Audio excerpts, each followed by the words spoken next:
Hey everyone, Siam here. Sorry for the dishevelled look. I haven't really left the house much recently. Sorry, Pips is here. She looks so cute. Anyway, Bitcoin, cryptos. This video is about that, and this video is for everyone in general. This is not really for my trading students. You guys are awesome. You guys get this. But I am being bombarded like, Siam, you've missed out on the last $3,000 of Bitcoin. Why are you still in Fiat? Or Ether's gone up nuts. Why did you get out too early? Blah, blah, blah. So I just want to answer a few little crypto questions. So let's go backwards. We'll start from the beginning. If you look at 2017, crypto started with a market cap of about $17.7 billion, and by the end of 2017 it had finished just under $800 billion, so it was a massive percentage increase for cryptos, which is great. But you have to understand there's all sorts of things going on in 2017, and the main, I mean, there's big boys painting the tape, there's all sorts of things going on. But Tether, or Bitfinex, which is the exchange which owns Tether and dishes out Tether at their own will and accord, they were responsible for about 40% of Bitcoin's move. Okay, so when you literally print, billions of dollars worth of Tether, and 40% of that goes into Bitcoin, of course Bitcoin's going to freaking moon. And all during this time they said that yes, Tether is 100% backed by the US dollar, but no one could find which bank account that was all held in. It wasn't in the US, blah, blah, blah. And they're now being forced to admit that it's only 74% backed by the dollar. And I still think that's utter bullshit.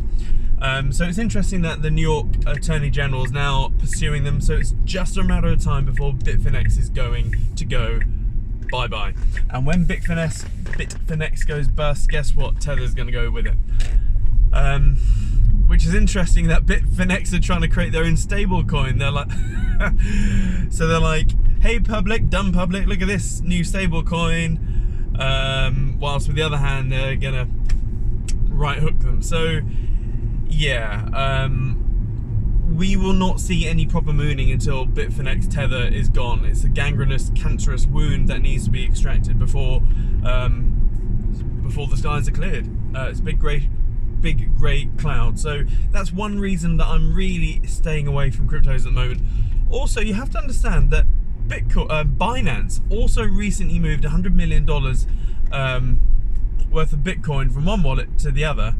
Tether, $100 million worth of Tether, but 50% of it disappeared.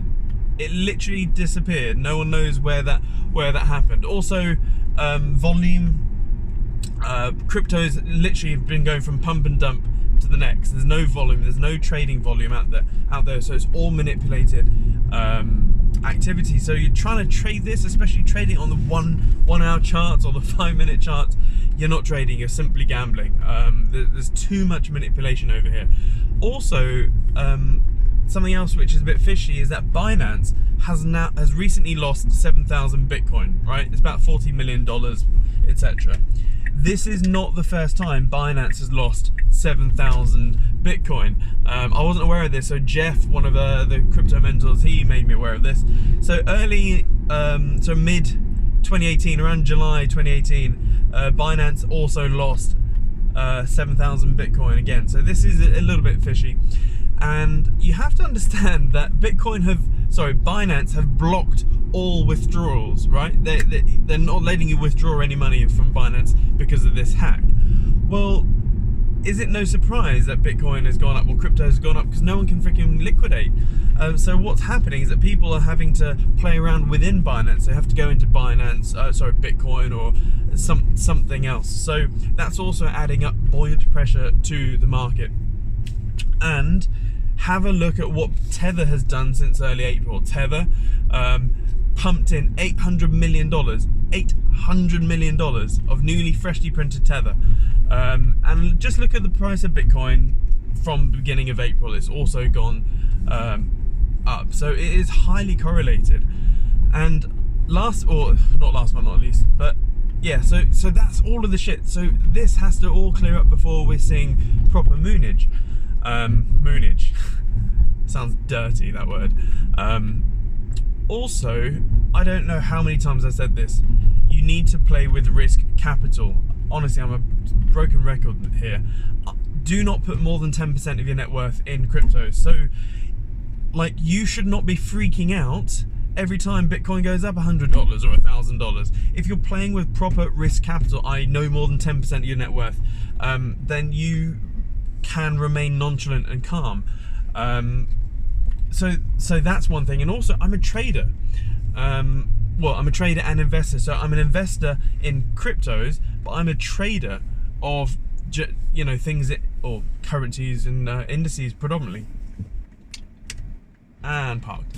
So, and the thing is, when I'm trading, I'm looking for two things. I'm looking for probability. So I tend to go in something, you know, when they're 65 to 70% upwards, where they have a probability of playing out. But then there's the confidence factor. So when I see something which is, you know, 70% probability it may go in one particular direction, I then also have to be at least 65, 70% confident that this probability will play out. So there's two little factors here. It's not just like, oh, here's a head and shoulders, 80% probability.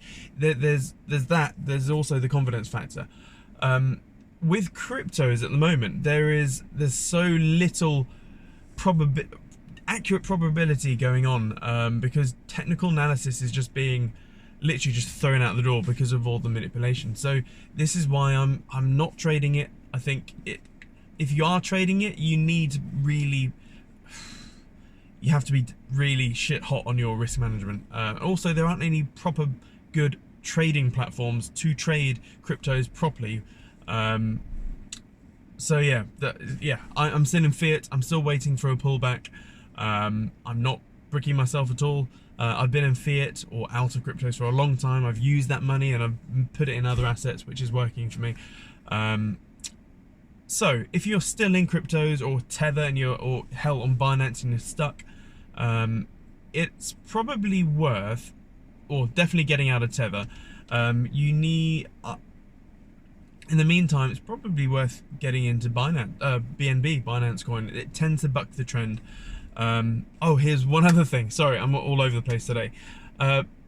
Does it not seem at all strange to you that Bitfinex has, at the last time I checked, an $800 premium compared to other exchanges? So look at the price of Bitcoin on Binance, then look at the price on Bitfinex. It's roughly an $800 premium. This is literally the beginning of the end for Bitfinex. You do not get that much of a crazy spread when there's not some, you know, bullshit or happening behind the scenes. So what's happening is that people that know that the writing is on the wall for Bitfinex, they're like, shit, let's sell our Tether, put it in Bitcoin. We need to get out of Tether before they go bust, or before the Attorney General, you know, forces them to close down, or something like that. I've seen this with Enron. I've seen this with the subprime mortgage collapse back in 2008, 2009, Bear Stearns, Lehman Brothers. You tend to see all these massive spikes before shit hits the fan. So I'm still chilled out.